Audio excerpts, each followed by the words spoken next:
Le Grand Matin Sud Radio. L'enquête de la matinée. Et notre enquête de la matinée, c'est ce débat, bien sûr, à Rodez aujourd'hui avec le président Macron, avec cette question: la réforme des retraites est-elle vraiment indispensable? Et on en parle ce matin avec l'ensemble de nos invités. Pascal Perry, bonjour. Bonjour. Bonjour, vous êtes économiste et journaliste, auteur de Retraite, la dernière chance, la formule ou la réforme ou le chaos, aux éditions de l'Archipel. On sera aussi avec Robert Mascarel, qui est militant insoumis aveyronnais, journaliste retraité. Bonjour. Bonjour. Bonjour. Il y a aussi Michel Santos, qui est président de l'UMI. L'Aveyron, c'est l'Union des métiers de l'industrie de l'hôtellerie. Et puis, bien sûr, Nicole Aoust, qui est ruthénoise. Retraitée, exactement. Ancienne responsable d'un service de tutelle. Absolument. Et elle s'est inscrite, évidemment, sur le site de Centre Presse et la Dépêche du Midi pour participer, poser des questions directement au président de la République. Et aux côtés de Christine Bouillot aussi, il y a Joël Borne, justement, journaliste à Centre Presse, qui est avec nous. Bonjour Joël. Bonjour. Ça a été déjà, pour vous, c'est déjà un premier succès, c'est-à-dire qu'il y a eu énormément de gens qui se sont inscrits très rapidement sur votre site de Centre Presse pour aller poser des questions directement au président de la République ce soir à Rodez. Oui, bien sûr, puisque je crois que nous sommes à pratiquement 700 inscriptions, c'est-à-dire que la salle sera comble, quoi. Ouais. Et il y avait encore d'autres demandes, mais c'est un sujet, je crois, qui concerne quand même tout le monde, toutes les corporations, tous les âges, et on voit que ça mobilise quand même énormément de personnes, quoi. Oui, bien sûr. Et pour le journal, ça a été un bon coup d'organiser ça avec l'ensemble de la PQR. Vous vous êtes beaucoup mobilisé, toute la rédaction? Oui, toute la rédaction est mobilisée, bien évidemment, depuis plusieurs jours. Et puis, disons que l'Aveyron aussi...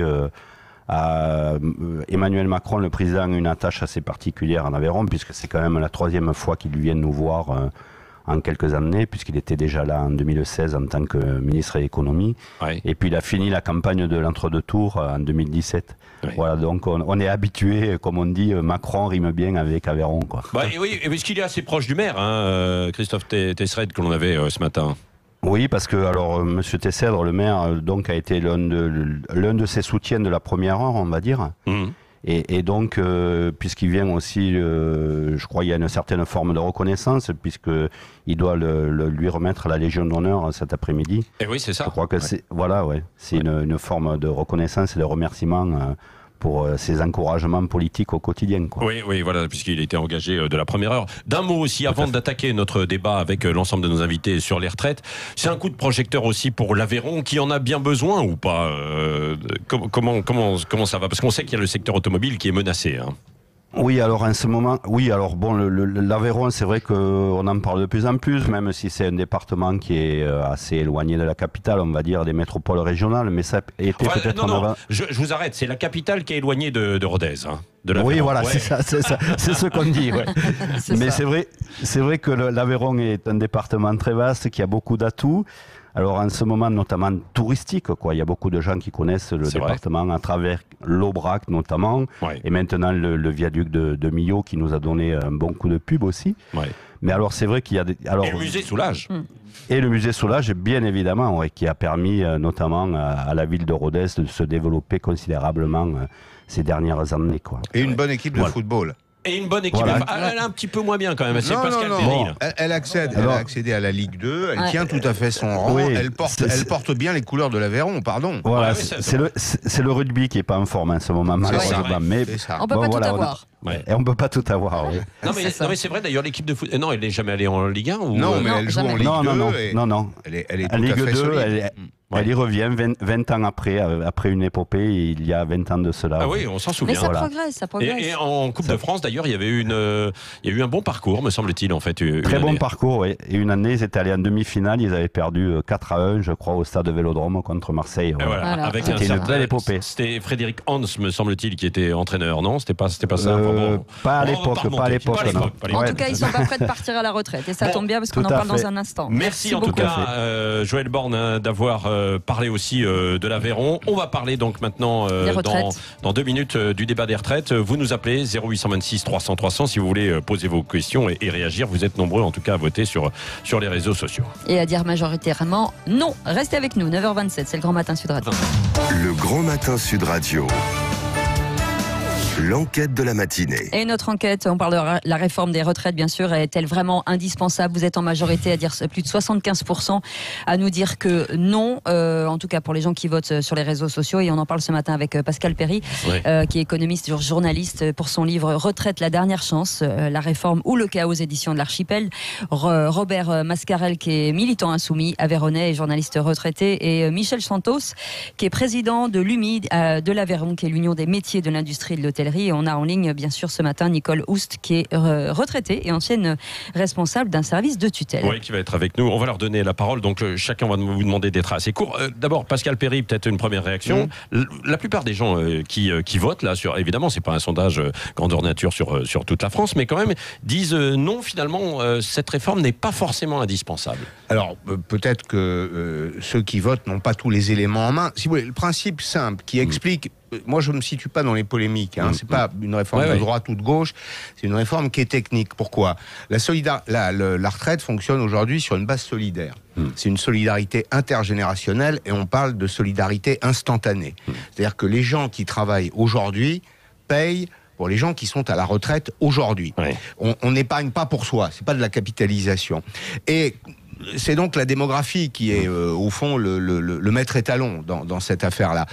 On voit qu'il y a de moins en moins de cotisants et de plus en plus de retraités. Donc tout le monde va comprendre que si on ne change pas le modèle, demain, il va manquer de la trésorerie, du cash, si vous voulez, pour dire les choses simplement. Il va manquer du cash pour honorer les retraites de ceux qui seront à la retraite. Donc il faut changer le modèle.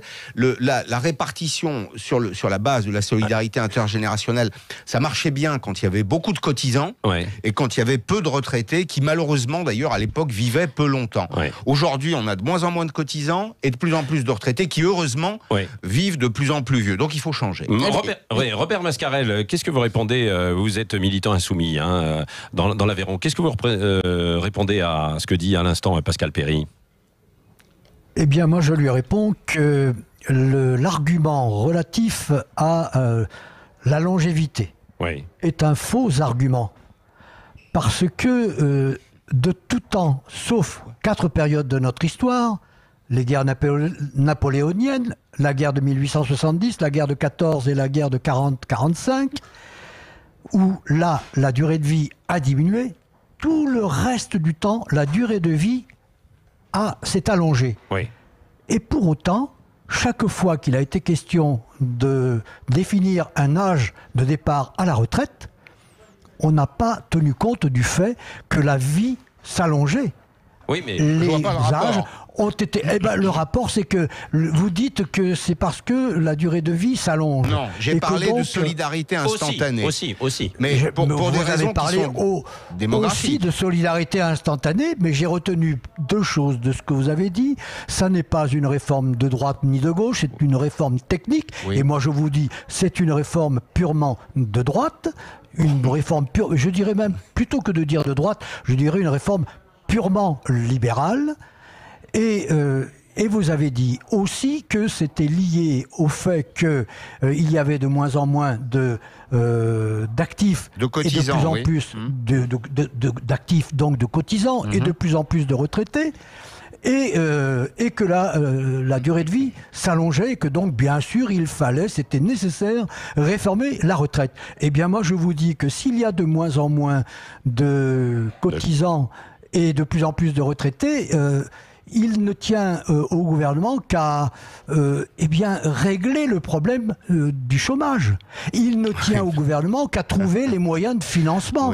Or, les moyens de financement, puisque vous avez aussi fait référence au fait que les caisses, d'une certaine manière, de retraite étaient vides. Mais les moyens de financement, ils existent si, par exemple, on aligne, par exemple, le salaire des femmes sur celui des hommes. Alors ce sera, monsieur Mascarel, si on se refuse à prendre les dispositions, Mais il y a d'autres dispositions. Le chômage, si on... Non, mais bien sûr. Alors oui, Pascal Perry évidemment. Robert Mascarel, Pascal Perry va vous répondre et on va prendre aussi l'avis de Michel Santos et on va aller au standard aussi. Premier point, d'abord, la retraite pour tous. Oui. La retraite universelle, c'est 1945. On ne peut pas mobiliser, on ne peut pas convoquer l'histoire du 19e siècle pour parler de la retraite, parce que la retraite pour tous, c'est les ordonnances de Pierre Laroque, d'un ministre qui s'appelait Parodi, les communistes et le général de Gaulle, qui en 1945 disent il faut couvrir le risque de la vieillesse, et donc on crée la sécurité sociale avec la Caisse nationale d'assurance vieillesse. Taux, d'ailleurs, avec un taux de compensation qui est très faible pour les salariés du privé, élevé pour les fonctionnaires, faible pour les salariés du privé, qui rentrent en fait dans la retraite.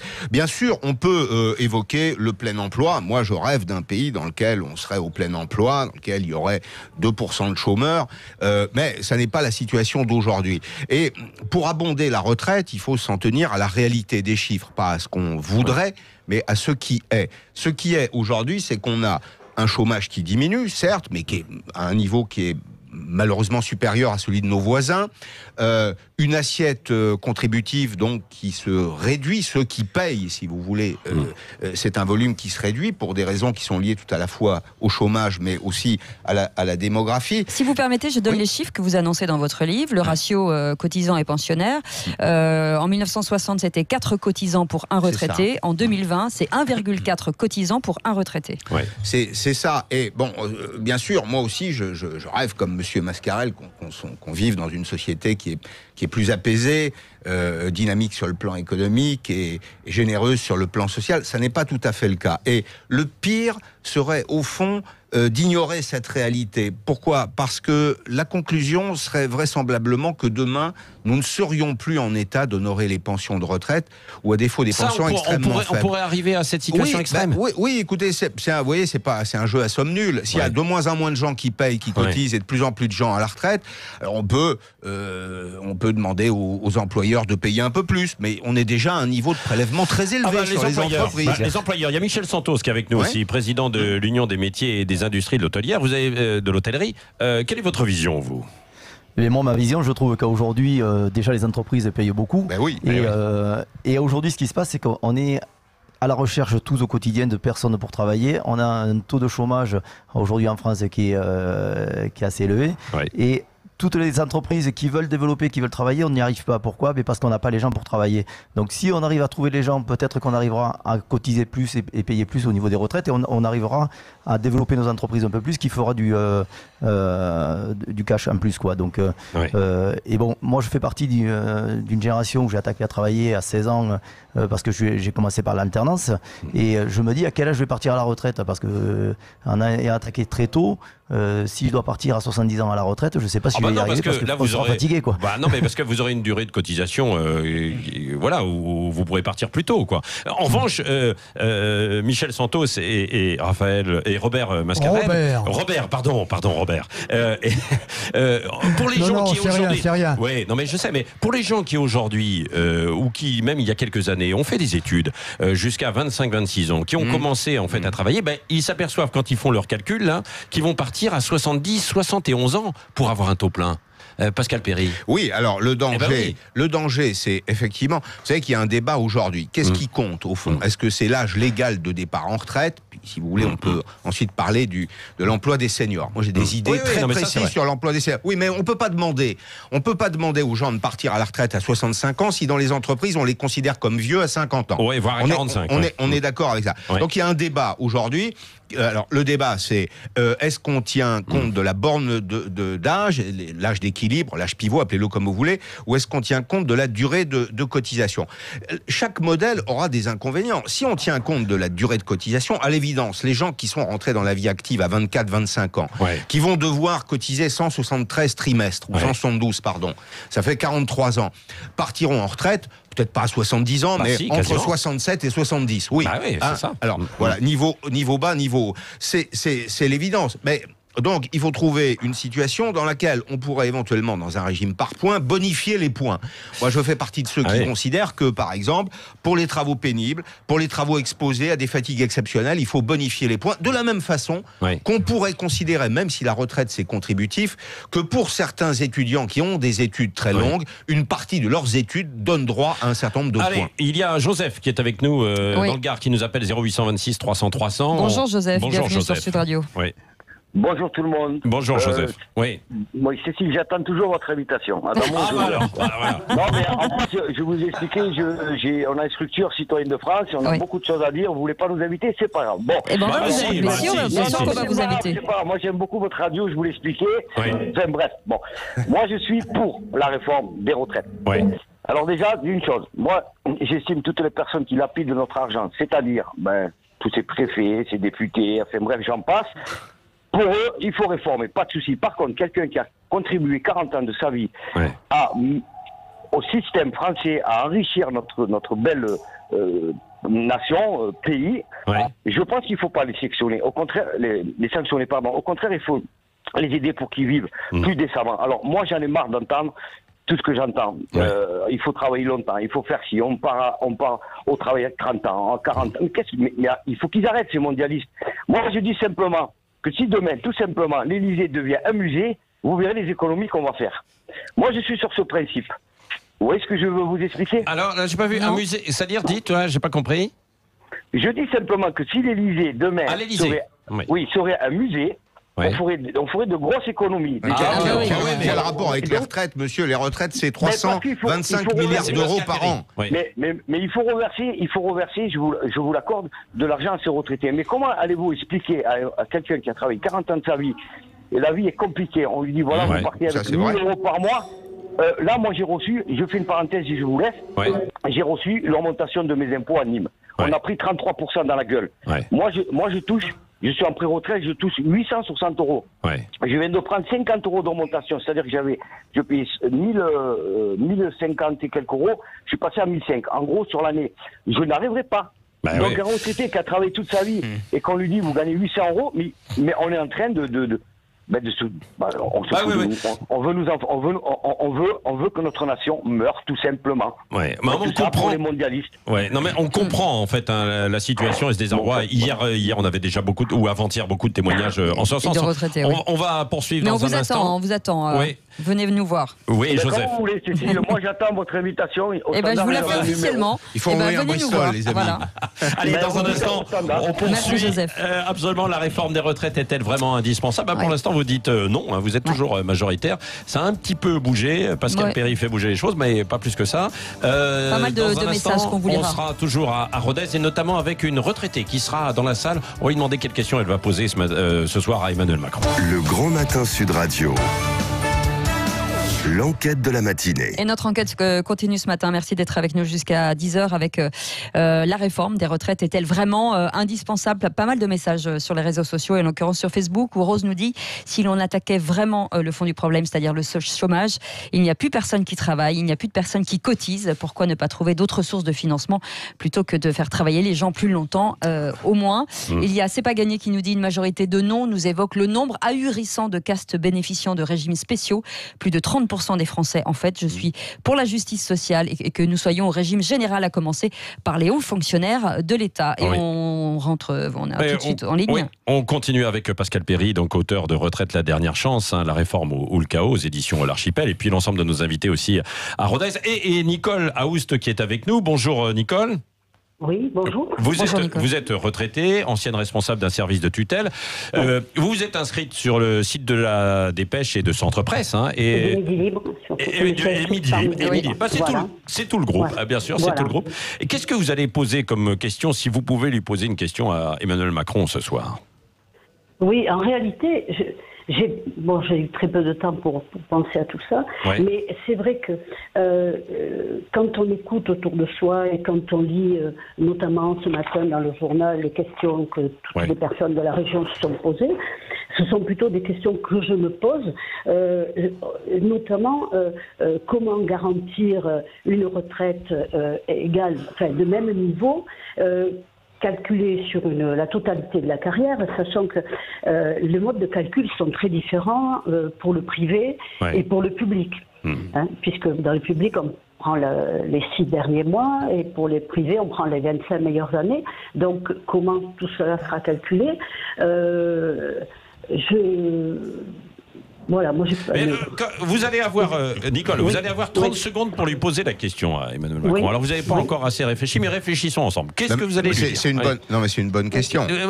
Oui, mais là, vous allez la formuler comment? Vous allez lui dire, Emmanuel Macron, est-ce qu'il faut tout remettre à plat pour que tout le monde paye, cotise le même temps, c'est ça? Oui, je pense qu'il faudrait quand même harmoniser un petit peu les modes de calcul des retraites, à la fois des salariés et de la fonction publique. Ensuite, il y a aussi les régimes spéciaux de retraite, des professions libérales notamment, qui fonctionnent, semble-t-il, pas trop mal, puisque ces caisses sont souvent excédentaires. Donc, est-ce qu'elles vont être fondues dans cette réforme globale des retraites? Je me pose la question aussi de savoir ce nouveau projet, s'il devient réalité, à qui va-t-il s'appliquer? Est-ce qu'ils vont s'appliquer aux gens qui sont actuellement en activité? Est-ce qu'on prendra en compte la date de naissance des gens pour dire à partir de cette année-là, vous serez soumis? Voilà. Donc vous avez beaucoup de choses à lui poser. Moi, j'avais surtout envie d'écouter. Vous voulez l'écouter aussi? Nicole, est-ce que vous aviez voté pour lui?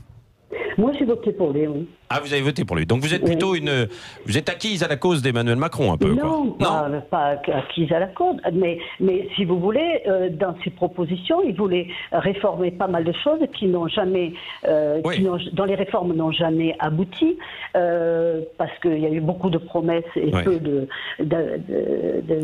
mise en œuvre de tout ça. Et donc je me suis dit, peut-être, justement, voilà. Alors, vous n'avez pas Emmanuel Macron en face pour l'instant. Vous avez Robert Mascarel, notamment, militant insoumis à Véronais, qui était avec Christine Bouillot. Robert Mascarel, qu'est-ce que vous répondez, vous, à Nicole, que vous venez d'entendre? Eh bien, je ne vais pas être très rassurant pour elle, parce que effectivement, je considère que la réforme de la retraite qui nous est proposée, elle va automatiquement, je dirais mécaniquement, entraîner une baisse des pensions de retraite, tout simplement parce qu'elle l'a un petit peu évoqué, mais je vais l'évoquer avec beaucoup plus de clarté, j'espère. J'espère, je n'en suis pas sûr. Mais parce qu'il n'est pas possible de pouvoir garantir un taux de pension équivalent à celui d'aujourd'hui, qui déjà n'est pas suffisant. Ça dépend pour qui. Alors que la réforme de la retraite envisage de prendre en considération la totalité de la carrière. Or, chacun sait que la totalité de la carrière signifie quoi? Signifie que les nombreuses années du début, quand un jeune entre sur le marché de l'emploi, eh bien, il va de petit boulot en petit boulot, de petits contrats à durée déterminée en petits contrats à durée déterminée, entrecoupés de périodes de chômage, ou de temps partiel, et que, évidemment, ces années à petits revenus, forcément, elles vont amener une baisse arithmétique du taux de remplacement, du montant de la pension, puisque la moyenne des revenus qui va être prise en compte va prendre en compte ces années creuses, si je peux dire, sans compter les dernières années où on est chômeur avant l'âge, si je peux dire. C'est ce que disait Pascal Perry tout à l'heure, à partir de 50-55 ans. Ça, c'est vrai. Mais ça, c'est vrai. Michel Santos. Ça va Santos. entrer dans ligne de compte, dans la moyenne. Ça, c'est vrai. Michel Santos, Oui, moi je dis que des fois ils les choisissent bien parce que je vois dans ma profession par exemple, il y en a beaucoup qui à l'époque étaient saisonniers, travaillaient en saison d'hiver et en saison d'été. Aujourd'hui ils font qu'une saison. Pourquoi? Parce qu'ils ont droit au chômage sur le reste et ils profitent pendant ce temps-là. Donc du coup ils cotisent 6 mois, les autres 6 mois ils cotisent pas. Et nous on se rend compte aujourd'hui dans notre profession qu'on a du mal à trouver des gens parce que ils profitent de cette période de chômage pour voyager, parce que de plus en plus les jeunes voyagent quoi. Donc C'est cela, oui. Ils profitent, ils sont victimes. C'est pas eux qui choisissent de travailler que 6 mois dans l'année, monsieur. Allons. Oh, je sais pas si. Allons, monsieur Santos. Non, mais moi, ils peuvent venir quand ils veulent. C'est cela, oui. Tous mes collègues, oui, avec des petits contrats à temps partiel dans l'hôtellerie, c'est comme ça que ça se passe. Non, vous savez, je connais très bien. Je suis défenseur prud'homal, alors j'en reçois beaucoup des employés, des salariés de l'hôtellerie et de la restauration. Michel Santos, ça se passe. Il y en a beaucoup. Des petits contrats courts à temps partiel. Non, il y en a beaucoup qui ont il y a quelques-uns qui ont des contrats courts. Il y en a pas beaucoup. Qui ont des contrats, des CDI. On propose beaucoup de CDI et les saisonniers, eux, ils ont des contrats saisonniers, quoi. À temps partiel. Non, en général, c'est des plein temps parce que en temps partiel en saison, ils peuvent pas se loger malheureusement. Ils n'ont pas les moyens de pouvoir se loger. Et les heures supplémentaires vont s'asseoir dessus. Ah non, on les leur paye maintenant. Maintenant, c'est un aveu partiel. Non. On est quand même dans un drôle de pays où on entend M. Mascarel nous raconter qu'aujourd'hui on exploite encore la jeunesse de ce pays. Comme vous racontez également, moi je ne le raconte pas, je cite des faits, M. Perry. 500 000 emplois qui ne sont jamais pourvus. On a des entreprises dans des secteurs qui sont en croissance, qui cherchent à recruter, et il y a une pénurie de candidats. Alors qu'on nous répète urbi et torbi qu'il y aurait en France 3,5 millions de chômeurs. Je suis désolé, que les employeurs forment les salariés. Mais vous vivez en dehors du temps. Vous savez pas ce que c'est que le monde du travail, manifestement. C'est cela, parce que je peux vous dire que les employeurs aujourd'hui ne demandent qu'à offrir des contrats et des contrats confortables. Simplement, on a un système d'indemnisation du chômage qui est tellement confortable à ce stade que le travail, contrairement à la promesse du président de la République, ne paie pas encore. Vous verrez que le jour où la réforme sera réalisée, les gens reprendront le chemin de l'emploi. Et là, on aura peut-être un peu moins de problèmes pour financer nos retraites. J'aimerais bien savoir par quel mécanisme. Vous avez, c'est vous qui êtes hors du temps là. Vous vivez de rêves. Ouais. Bon, non, mais mais vous savez que vous vivez de rêve. C'est-à-dire que vous vendez du rêve, mais vous savez que vous vendez du rêve. Ceux qui vendent du rêve, c'est ceux qui nous expliquent que la retraite continuera d'être financée par l'opération du Saint-Esprit. On va enfin passer d'un modèle qui est un modèle à prestations définies à un modèle. Celui des hommes. Et vous verrez que vous trouverez des ressources tout de suite. Oui, bien sûr. Les ressources, on peut les trouver. On les connaît d'ailleurs. À la France Insoumise, les ressources, c'est à les prendre au patron. On a déjà un taux de prélèvement sur les entreprises qui est 10 points supérieur à celui de nos voisins. Mais vous avez raison, continuons et on ira dans le mur en chantant. Oui. Bon, Robert Mascarel. On y est déjà dans le mur. Oui. Bon, ça dit, c'est vrai qu'il faut du travail, Robert Mascarel. Moi, je vais être un peu arbitre. On va terminer en fait là-dessus, mais il faut du travail et puis, comme le disait Michel Santos aussi, il faut qu'on soit sûr de pouvoir maintenir aussi les emplois. C'est pas toujours évident, ça vous le savez, en fait, notamment dans la région, quand on voit le secteur automobile qui est menacé, Robert Mascarel, non ? Évidemment qu'il est menacé. Et c'est pas les salariés qui en sont responsables, j'espère, non ? Non, mais qui en sont les victimes, bien sûr, ils en sont victimes, ils sont victimes de ce système économique. Bon, écoutez, merci en tout cas. Il faut l'assumer. Oui, il faut l'assumer. Oui, merci pour ce bon débat. Ils sont victimes de la transition des modèles dans le domaine de la mobilité. On est dans une révolution. On passe d'une industrie qui était carbonée, adossée au diesel, à une industrie qui est électrique. Bon, écoutez, on peut refuser l'évolution, mais elle s'impose. La dernière chance, c'est votre livre, Pascal Perry. Merci Christine Bouillot qui était avec et Olivier Bruni avec l'ensemble de nos invités. On les retrouvera ce soir à 17h. Merci Nicole. Vous passerez le bonjour à Emmanuel Macron. Oui. Je ne sais pas si elle le verra. En tout cas, merci d'avoir été avec nous ce matin. Elle le verra parce qu'elle sera dans la salle. Elle le verra de près, je veux dire.